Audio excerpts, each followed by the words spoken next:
சிந்தித்து பாருங்கள். விலைவாசி விண்ணை முட்டுகின்ற அளவுக்கு உயர்ந்து விட்டது. இதை பற்றி முதலமைச்சர் கவலைப்படல. திரைப்படம் பார்த்து ரசித்துக் கொண்டிருக்கின்றார்.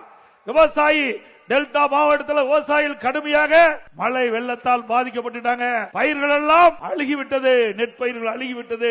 அதை காண முதலமைச்சர் செல்லவில்லை, திரைப்படம் பார்த்துக் கொண்டிருக்கின்றார். அது மட்டுமல்ல, அதில் பாதிக்கப்பட்ட அந்த விவசாயிகள் அங்கே போராட்டம் நடத்தி கொண்டிருக்கின்றார்கள். அந்த நெற்பயிரை ஒரு ட்ரெயின்ல தலைமை செயலகத்தில் கொண்டு வந்து காட்டுறாங்க. அப்படிப்பட்ட முதலமைச்சர் தான் இன்றைய முதலமைச்சர் ஸ்டாலின் அவர்கள். அந்த நெற்பயிர் பாதிக்கப்பட்ட விவசாயி நெற்பயிரை நடவு செய்து விளைகின்ற அந்த நெற்பயிர் எவ்வளவு கஷ்டப்பட்டு அந்த விவசாயி நெற்பயிரை நடவு செய்து போய் எண்ணி பார்க்க வேண்டும். விவசாயம் என்பது சாதாரண விஷயம் அல்ல.